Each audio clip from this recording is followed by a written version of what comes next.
기독교인은 성경적인 신앙생활을 해야 됩니다.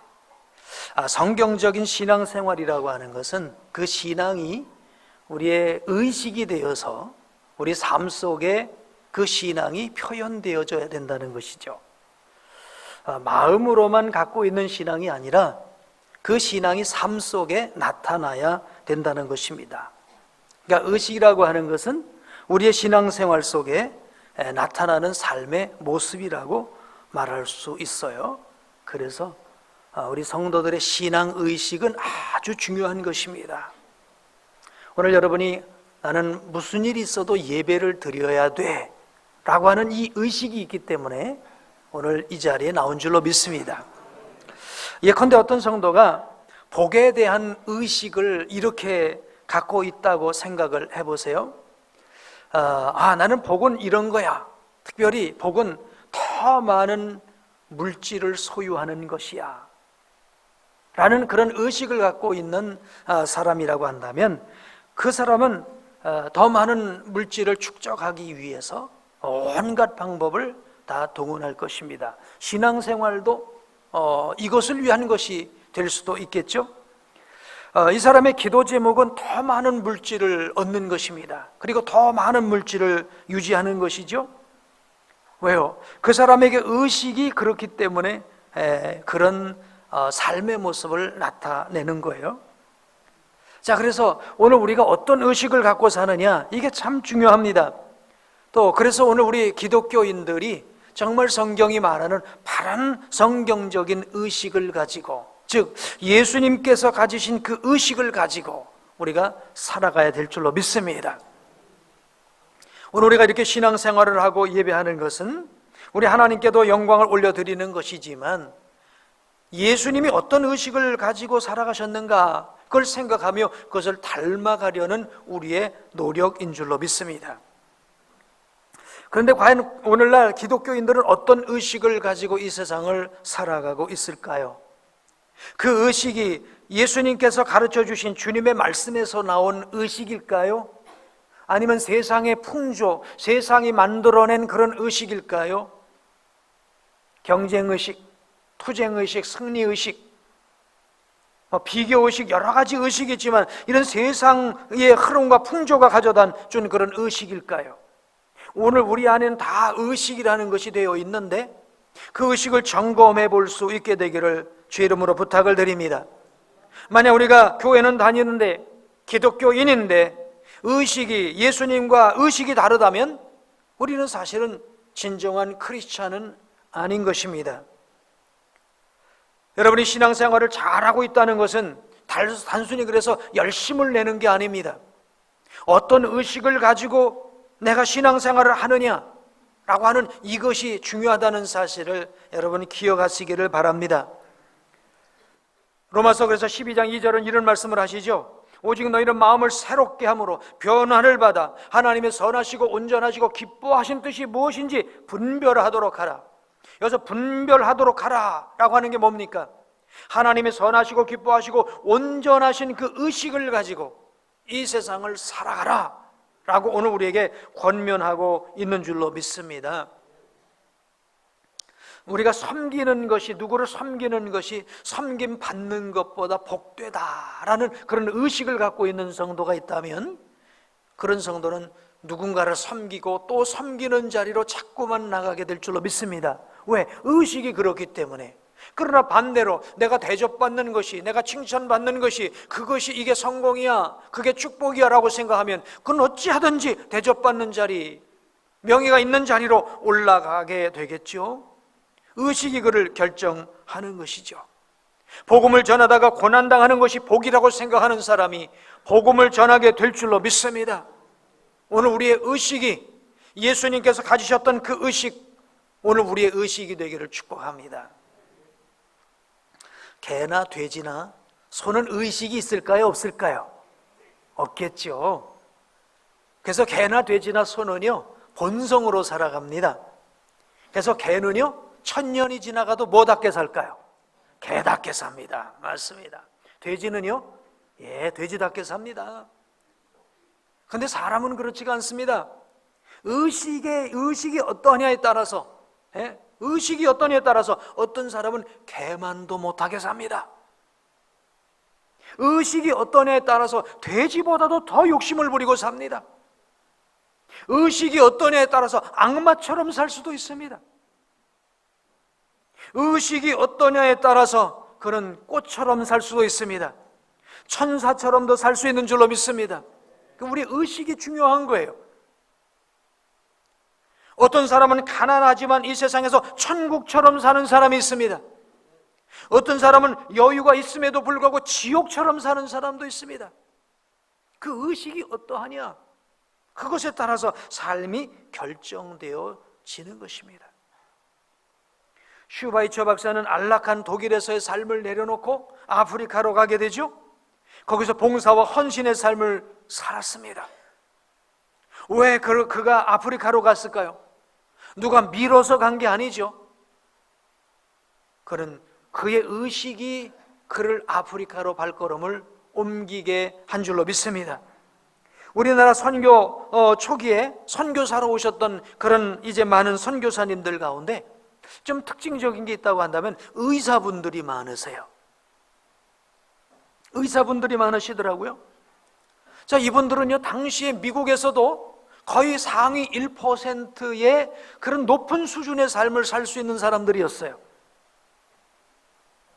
지금도 의사가 귀하지만 그때 당시에 1800년 말미에 또 이제 1900년 초기에 의사라고 하는 건 정말 되기도 힘들고 너무나 극소수의 분들이었죠. 그런데 그분들이 그들의 그 의사로서의 편안한 삶을 내려놓고 이 조선 땅, 그때 당시에 조선 땅은 어땠습니까? 정말 더럽고 가난하고 무지하고, 우리나라 이 개화되기 전에 우리 조선의 모습이 그렇다는 거예요. 더럽고 가난하고 무지한 이 땅에 와서 그들이 복음을 전합니다. 어떤 선교사는 정말 의사인데 와서 복음을 전하다가 6개월을 견디지 못하고 풍토병으로 죽어갑니다. 그러면 그걸 저주라고 생각하지 않아요. 이제 자녀들이 또 와서 이 땅에서 복음을 전하다 또 죽습니다. 자, 이런 모습들을 보면서 완고하기로 정평이 난 우리 민족들 생각하기를 시작하는 겁니다. 성경도 읽어보지 않았고 복음도 모르고 예수도 모르고 교회도 모르지만 왜 저들은 남의 땅에 와서 저렇게 자기 땅에서도 잘 살 수 있는 사람들이 왜 이런 삶을 살면서 죽어갈까? 그러다가 성경을 읽게 되고요, 그러다가 교회를 나가게 되고요, 이러면서 복음이 번져가는 역사가 우리 땅 가운데 일어났다고 말합니다. 그들, 이제 선교사님들이 어떤 의식을 갖고 이 땅에 왔습니까? 바로 그들의 의식은 바로 예수님께서 가지셨던 의식이었는 줄로 믿습니다. 저에게 매월 어떤 분이, 정말 제가 이름을 몰라요, 이름을 모르는 어떤 분이 저에게 이렇게 큐티집을 보내옵니다. 보통 일반적인 큐티집이 아니라 좀 아주 좀 자연스러운 큐티집이라고 할 수 있겠어요? 그래서 저는 이제 그 책을 다 큐티는 못해요. 저희 생명의 생가도 있고 하니까. 근데 이제 읽을 수 있는 내용들이 좋아서 참 읽는 것을 이렇게 여러 가지 읽는데요. 지난 주간에 제가 이런 글을 읽어봤어요. 24세 간호사 지망생이 있었대요.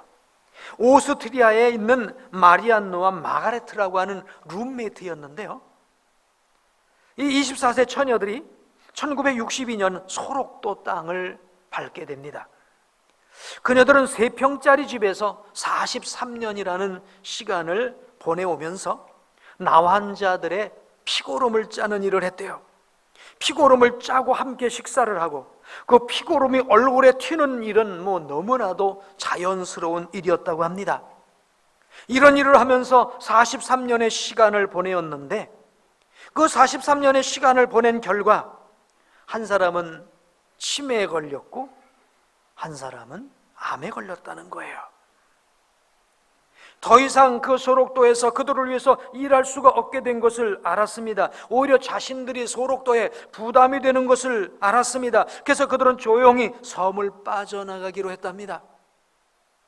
어떤 특별한 환영식도 없이, 송별식도 없이 그들은 마지막에 편지를 남겼는데 말없이 조용히 떠나서 죄송하다고, 혹시 그동안에 우리에게 서운한 것이 있었다고 한다면 우리의 부족함을 인정하시고 용서해달라고, 그러면서 우리는 당신들과 함께 43년 동안 일했던 것이 너무 행복했다고 그렇게 편지를 쓰고 떠났답니다. 그들은 봉사기간 동안에 어떤 매체와도 인터뷰를 하지 않았답니다. 그들은 이제 숨은 들꽃처럼 자신들의 삶을 그 어려운 이들을 위해서 봉사하고 살아갔다는 것이죠. 거기에 글을 쓴 작가가 이렇게 썼어요. 그들에게는 이제 죽음밖에는 남은 것이 없다. 그런데 그들은 죽음이 전혀 두렵지 않을 것이다. 왜? 우리 주님께서 두 팔 벌려 맞이해 주실 것이기 때문이다. 그리고 거기다 또 한 줄 더 이렇게 썼습니다. 오늘날 한국의 24세 대학생들은 무엇을 꿈꾸며 어떤 길을 선택하고 있는가? 저는 그 질문을 이제 제가 받아들이면서 제가 회개했어요. 하나님, 제가 잘못 가르쳤습니다. 우리의 다음 세대들에게 성공과 이 땅에서 성취와 번영만 가르친 것 같습니다.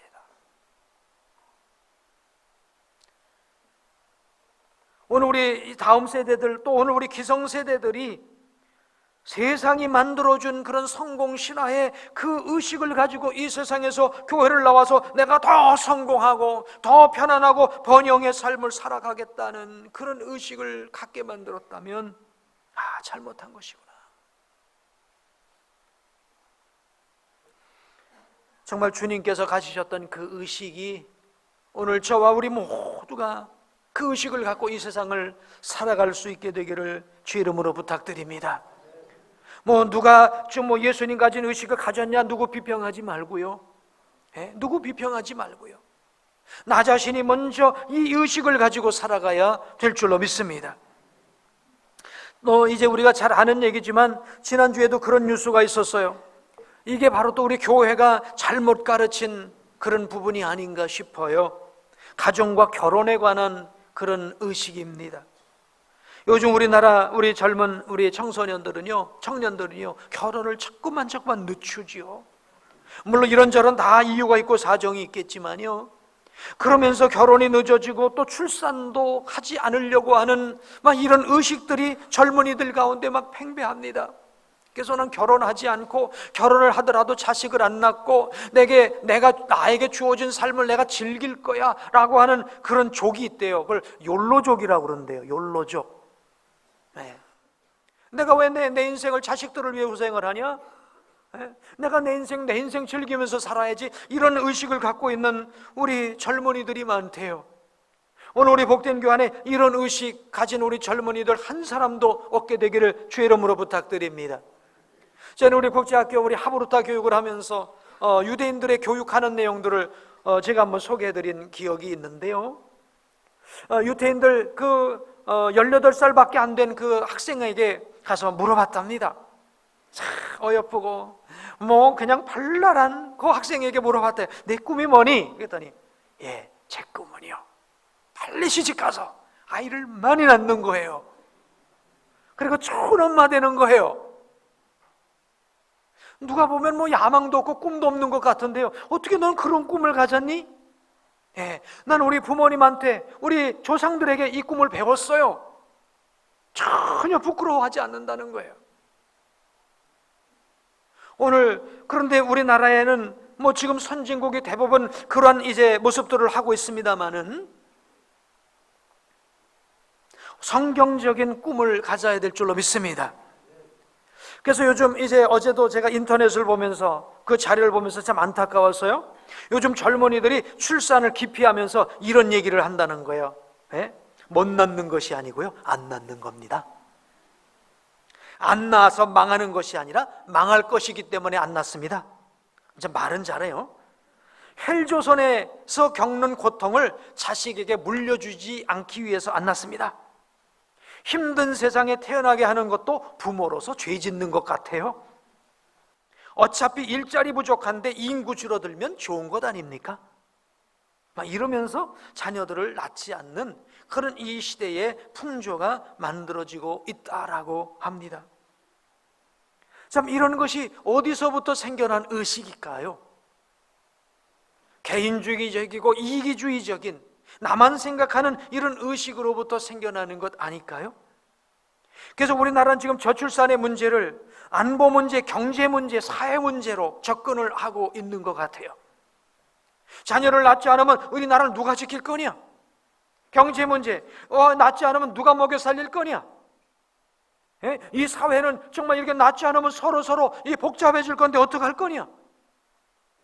근데 사실 우리는 경제 문제, 안보 문제, 사회 문제로 접근할 게 아니라 우리 예수님께서 주신 말씀, 이 성경적인 그런 부분을 통해서 이 부분을 접근해 봐야 될 것 같아요.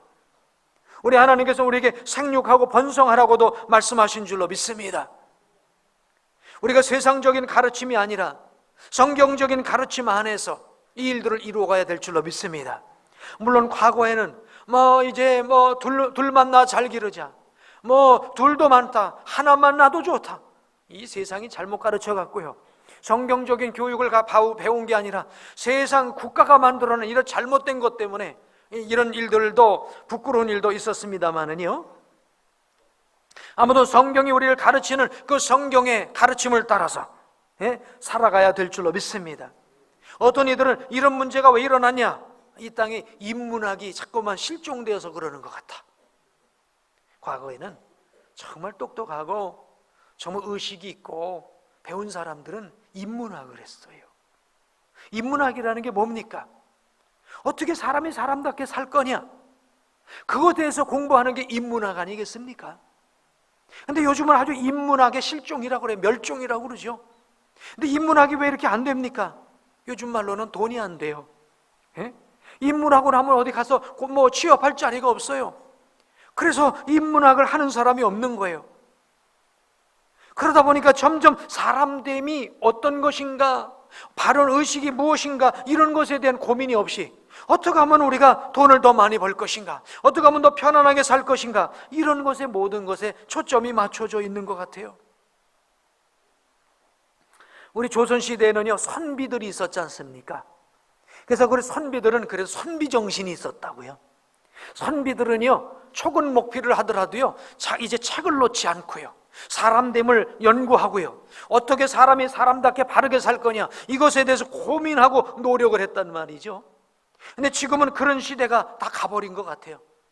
산업혁명이 일어나면서 근대화되면서 선비의식은요, 아주 낡은 의식으로 다 이제 없어져 버렸습니다. 모든 것이 다 경제 논리에 의해서, 모든 것이 경제 논리에 의해서 결정되어지는 거예요. 얼마나 더 많으냐 적으냐, 옳고 그르냐가 아니죠. 이익이냐 손해냐, 여기에 모든 판단의 근거가 이제 세워져 버리는 그런 시대가 되었습니다. 지금은요, 편하냐 힘드냐가 판단하는 기준이 됐어요. 어떤 직업도 편하냐 힘드냐가 모든 것에 이제 판단의 우선순위가 된 거예요. 이 일이 가치 있는 일이냐, 이 일이 의미 있는 일이냐, 가치 있고 의미 있는 것은 내가 죽어도 해야 된다, 힘들어도 해야 된다. 아멘. 이것이 되어야 되는데, 이게 편한 거냐 어려운 거냐, 재미있는 거냐 재미없는 건, 지루한 거냐, 이것만이 판단의 기준이 되어버렸다는 거예요. 오늘 우리 가운데 의식혁명이 일어나야 될 줄로 믿습니다. 사순절을 통해서 예수님께서 십자가를 지고 가시는 그 십자가의 길에는 예수님의 의식이 있었던 거예요. 예수님의 정신이 있었던 거예요. 우리가 이 정신을 따라서 이 땅을 살아가야 될 줄로 믿습니다. 조선시대 선비들은요, 적어도 이런 의식을 갖고 살았대요. 제가 선비정신이 뭘까 하고 또 이렇게 인터넷 자료를 뒤져보니까 참 인터넷이 좋은 것도 많아요. 우리를 나쁘게 하는 것도 많지만 좋게 하는 점도 참 많아요. 그래서 선비정신 9가지 행동 요령이 있더라고요. 제가 그래서 발췌를 해봤습니다. 한번 제가 여러분에게 보여드릴게요. 제가 앞에 한자를 제가 읽겠습니다. 그럼 여러분은 뒤에 글을 읽으시면 되겠습니다. 청사청, 여러분 듣기를 잘해야 될 줄로 믿습니다. 설교도 여러분 잘 들으시기 바랍니다. 색사온, 그렇죠? 얼굴빛을 항상 온화하게 유지할 수 있게 되길 축복합니다. 특별히 남편 앞에서, 특별히 아내 앞에서. 여러분 좀 기분 나쁜 소리를 들어도 얼굴빛이 온화하고요. 두 번째, 세 번째요, 모사공. 그렇죠? 좀 여러분이 배웠다고 가졌다고 교만하지 말아야 된다는 거예요. 공손하라는 거예요. 언사충. 그렇죠? 생각나는 대로 말하지 말고 충분히 생각하고 말하라는 거예요. 사사경. 그렇죠? 이 일은 신중하고 한번 약속한 것은 철저하게 지키고, 의삼은 의심나면 물어볼 것을 생각하고, 분산한. 그래요. 참 이게 선비정신인 것 같아요. 여러분 화가 난다고 그냥 감정대로 폭발하지 마시라는 거예요. 금방 넘어가 버렸네. 난리 날 거 생각하고, 그렇죠? 화내고 나면 싸움 납니다, 그렇죠? 그러니까 분산한. 마지막으로 결리사의. 선비들도 이렇게 살았다는 거예요. 저는 한번 이 정신을 보면서 우리 오늘 기독교인의 의식이 선비 의식만도 못한 것 같다. 과거에 하나님도 모르는 기독교인의 의식이 선비 의식만도 못한 것 같다. 이런 생각을 해봤어요. 예수님은 십자가 의식, 성육신의 의식, 예수님은 용서의 의식, 화해의 의식, 온갖 정말 우리가 흠모할 만한 아름다운 모습들을 이 땅에 남겨주고 가시지 않았습니까? 그래서 예수님은 이런 말씀도 하셨어요. 마태복음 5장 20절에 이런 말씀을 하셨습니다. 읽으실까요? 내가 너희에게 이르노니 너희 의가 서기관과 바리새인보다 더 낫지 못하면 결코 천국에 들어가지 못하리라. 너희 의, 여기서 의라고 하는 게 의식입니다. 바리새인들은 믿음은 좋았는지 몰라요. 율법은 잘 지켰는지 몰라요. 그러나 그들의 의식은요, 요즘 말로 시체입니다. 시체. 너무나 싸늘해요. 누가 뭐 잘못하면요 정말 독사의 눈을 뜨고 칼을 가지고 들어가서 무지합의하게 난도질을 하는 그런 자들이 누구였습니까? 당시의 서기관과 바리새인들이었어요. 당시에 사람 취급받지 않았던 그런 사람들만도 못한 인정머리라고 하는 건 눈곱만큼도 없는 무지합의한 자들이었어요. 그러니까 예수님께서 말씀을 전하시고 많은 이들이 예수님을 따라가니까 와, 우리의 세력이 저들에게 빠져가니 야, 이 예수를 죽여야 되겠다. 예수 죽여야 되겠다. 그게 누구의 생각에서 나온 겁니까? 서기관과 바리새인들의 생각에서 나온 것이죠. 그들의 신앙은 껍데기뿐이었고 의식은 바닥을 친 것입니다. 그래서 우리 주님께서는 이 바리새인들을 책망하시면서 너희의 의식이 바리새인보다 낫지 못하다면 천국에 들어갈 수 없다, 이렇게 말씀하셨어요. 자, 오늘 우리 예수님께서 말씀하셨던 그 의식 가운데 몇 가지를 오늘 본문을 통해서 찾아보면요, 첫째 이런 의식입니다. 한번 따라해 보실까요? 아버지 먼저 의식. 예수님은 십자가를 앞두시고 겟세마네 동산에 이제 기도하러 가십니다. 기도하시는 예수님의 그 기도 내용을 보게 되면요, 자기 먼저가 아니라 아버지가 먼저예요. 우리 39절을 한번 읽어보실까요? 같이 읽겠습니다. 시작. 조금 나아가사 얼굴을 땅에 대시고 엎드려 기도하여 이르시되 내 아버지여, 만일 할만하시거든 이 잔을 내게서 지나가게 하옵소서. 그러나 나의 원대로 마옵시고 아버지의 원대로 하옵소서 하시고, 42절에도 똑같이 기도하셨어요. 이런 기도를 3번씩이나 거듭하셨어요. 아버지, 나의 원대로 마옵시고 아버지의 원대로 되기를 원하나이다. 아버지 먼저 의식이에요. 오늘 우리 모두가 이 의식을 가지고, 주님께서 실천하셨던 이 의식을 가지고 우리도 신앙생활 하게 되기를 부탁드립니다. 여러분, 신앙생활, 오늘 예수님 뭐라고 그러셨어요? 나의 원대로, 나의 뜻대로 마옵시고 아버지의 뜻대로 되기를 원합니다. 여러분, 신앙생활 하는데 정말 착각하는 분이 있어요. 신앙생활 하면서 뭔가 생각을 잘못하는 분이 있어요. 그게 뭐냐 하면요, 내 뜻을 하나님께 관철시키려고 하는 거예요. 여러분, 신앙생활은 내 뜻을 하나님께 관철시키는 게 아닙니다. 내 뜻을 내려놓고 하나님의 뜻을 받아들이는 것인 줄로 믿습니다. 여러분, 내 뜻을 하나님께 관철시키겠다고 아무리 열심히 기도를 해도요, 하나님은 안 들으세요. 그러니까 여러분들, 기도하다가 시험 드는 사람은요, 내 뜻을 하나님께 관철시키려고 하니까 시험이 들어요. 하나님의 뜻을 나를 통해 이루겠다고 생각하면 여러분, 무슨 일을 만나더라도 여러분 감사하게 될 줄로 믿습니다. 그리스도인이 무엇입니까? 그리스도인이라고 하는 것은 그리스도의 뜻을 따라 살겠다는 사람인 줄로 믿습니다. 주님, 내 뜻을 내려놓고 주님의 뜻이 먼저임을 믿고 주님의 뜻을 살겠습니다. 아멘. 이게 그리스도인이에요. 여러분, 내 뜻 내려놓게 되길 주의 이름으로 축복합니다. 주님의 뜻을 따라서, 주님의 말씀을 따라서, 오늘 예수님께서 아버지의 뜻을 따라 순종하신 것처럼 오늘 우리도 순종하게 되길 축복합니다. 주님의 의식은 또 어떤 의식입니까? 한번 따라해 보실까요? 비폭력과 원수 사랑의 의식. 자, 오늘 말씀 보면 읽지 않았습니다마는 그 47절 이후로 보면 예수님께서 겟세마네 기도를 마치시고 내려오시는 중에 로마 군인들과 제사장들의 종들의 무리가 예수님을 체포하려고 옵니다. 그러니 그때 충성된 제자 베드로가 품에 품고 있던 칼을 뽑아서 대제사장의 종의 머리를 칩니다. 그가 피했는지 귀만 잘라져 나갑니다. 그런데 예수님께서 뭐라고 말씀하세요? 52절 한번 함께 읽으실까요? 시작. 이에 예수께서 이르시되 내 칼을 도로 칼집에 꽂으라. 칼을 가지는 자는 다 칼로 망하느니라. 다 칼로 망하느니라. 바로 비폭력인 것입니다. 다른 성경에 보니까 예수님께서 그 떨어진 귀를 다시 주워서 붙여주셨다고 하셨어요. 예수님은요, 어떤 일도 폭력을 폭력으로 행사하시는 그런 분이 아니셨어요. 상대방은 욕을 해도 나는 사랑으로. 아멘. 상대방은 나를 욕해도 사랑으로. 욕을 하니까 같이 욕으로 하는 것이 아니죠. 칼을 칼로서 하는 것이 아닙니다.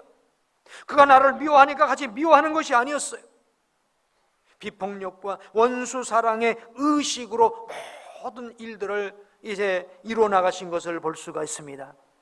바로 이 예수님의 비폭력 정신, 원수 사랑의 정신이 이 세상을 바꾼 줄로 믿습니다. 여러분, 역사를 바꾼 게 뭔 줄 아세요? 어떤 영웅이 일어나서 전쟁을 해서 땅덩어리를 넓혀서 역사가 바뀌어지지 않았다고요? 지도는 바꿔놨는지 몰라도 역사는 안 바꿔졌어요. 그런데 예수님의 이 정신, 비폭력 정신, 원수 사랑의 정신이 한 영혼 한 영혼을 바꾸고요, 세상을 바꾼 줄로 믿습니다. 저는 오늘 이 비폭력 정신이요, 오늘 교회 안에서도 이루어져야 될 줄로 믿습니다. 참 교회는 이렇게 가깝게 지내다 보니까는 좀 가깝게 지내는 사람들을 통해서 문제가 많이 일어나요. 여러분, 우리 원수가 어디 있는 줄 아세요? 성경 보니까 내 집안 식구가 내 원수니라 그랬어요. 내 집안 식구가 내 원수니라. 여러분, 교회에서 신앙생활 하다 보면 내 흠 잡는 사람이 누굴까요? 누굴까요? 가까이 있는 사람입니다. 그렇죠? 어떤 일을 하다가 갈등이 생기다 보니까 뒤에 가서 뒷소리 하는 거예요. 그게 험이 되고 비난이 되고 욕도 되고 같이 일하다가 싸움 나고요. 그게 바로 교회 안에서 이루어지는 일이더라고요. 그런데 오늘 예수님의 이 비폭력 정신 의식과 원수 사랑의 의식이 우리의 신앙생활 안에서 이루어진다고 한다면, 홍두가 나하고 같이 일을 하다가 의견 충돌이 났어요. 그래서 뒤에 가서 막 뒷담을 합니다. 나를 막 비난하고 다닙니다. 막 험담하고 다닙니다. 그러면 여러분 어떻게 됩니까? 여러분도 같이 그 사람 뒷담화해야 되고 계속 험담해야 되고 그를 욕하고 다녀야 될까요? 아니죠. 그는 나를 험담하고 다니지만 나는 그를 위해 기도해야 될 줄로 믿습니다. 아멘? 이게 바로 주님의 의식 아니겠습니까? 오늘 이런 의식으로 오늘 우리가 바꿔지게 되면 교회 안에 어떤 문제가 일어나도 그 문제가 다 합력해서 선을 이룰 줄로 믿습니다. 왜 많은 사람들이 같이 일하다가 상처받고 떠나기도 하고 또 상처받고 교회를 안 나오기도 하고 왜 그럴까요? 사실 내 믿음이, 내 의식이 주님을 닮지 않아서 그래요. 내 의식이 주님을 닮지 않아서 그래요. 주님을 닮으면 같이 일하다 보면 때로는 비난받게 돼 있어요. 일하다 보면 상처받게 돼 있어요. 이것을 예수님 의식이라면 넉넉히 이기게 될 줄로 믿습니다. 아멘. 그러니까요, 누구를 비난하는 사람이나 또 상처받았다고 떠나는 사람은 똑같은 사람인 거예요. 네? 누구를 비난하는 사람이나 상처받았다고 떠나는 사람은 똑같은 거예요. 왜? 다 그 의식은 주님의 의식이 아닌 거예요. 명예심, 어떤 이기심, 이런 것이 가득하기 때문에 그런 것이죠. 오늘 예수님의 의식이 우리의 생활 한가운데 들어와서, 우리 신앙생활 가운데 들어와서 정말 서로를 섬기고 높이고 세우고 혹 나를 힘들게 한 사람을 위해서라도 축복하며 기도할 수 있는 이런 오늘 우리의 의식으로 변화되어야 오늘 우리 복된 교회가 사랑의 공동체, 용서와 화해의 공동체가 될 줄로 믿습니다. 또 예수님의 의식은 섬김과 낮아짐의 의식입니다. 예수님은 이제 잡히시기 한 일주일쯤 전에 요한복음 13장에 보면 예수님께서 허리에 수건을 동이시고 제자들의 발을 씻어주시는 이 세족식의 사건을 행하시죠. 그러면서 우리에게 이런 교훈을 주셨어요. 요한복음 13장 13절 14절 한번 읽으실까요? 읽겠습니다. 내가 주와 또는 선생이 되어 너의 발을 씻었으니 너희도 서로 발을 씻어주는 것이 옳으니라. 내가 너희에게 행한 것 같이 너희도 행하게 하려 하여 본을 보였노라. 아멘. 여러분, 예수님께서 섬기고 낮아지는 의식을 친히 본을 보여서 제자들에게 행하셨다는 거예요. 당시만 해도 예수님의 제자들 어떻습니까? 3년을 예수님을 따라다녔지만 그 마지막 순간까지도 누가 높으냐 누가 낮으냐 아마 그랬을 거예요. 아마 어떤 자리에 베드로가 앉아야 되는 자리에 누가 막내둥이가 와서 앉았다면요, 아마 멱살 잡아 끌어내렸을지 몰라요. 너 이 자리가 어떤 자리, 누가 앉을 자리인지도 모르고 끌어내렸을지도 몰라요. 그러니까 예수님께서 오죽하셨으면 허리에 수건을 둥이고 그리고 이제 이런 세족식을 행하십니까? 물론 이런 의식을 행한 것은 오늘 우리에게 날마다 세족식만 행하라 그건 얘기는 아니겠죠. 세족식을 통해서 우리에게 주신 의식이 바로 뭐냐 이것이죠. 낮은 자리로, 섬김의 자리로 내려가라고 말씀하고 계시는 줄로 믿습니다. 이것은 성공하지 말라는 게 아닙니다. 날마다 허드렛 일만 하는 사람이 되라는 얘기가 아닙니다. 우리 직업이 항상 식판만 닦는 직업이 되라는 얘기가 아닙니다. 모든 기독교인은 식판 닦는 일이 기독교인의 직업이 돼서는 안 되죠. 그러죠? 우리는 세상에서도 영향력 있는 사람이 되어야 될 줄로 믿습니다. 그러나 그 영향력을 통해서 자기의 영향만을 나타내는 게 아니라 하나님 나라에 영향을 끼치는 그런 영향력 있는 인물이 되어야 될 줄로 믿습니다.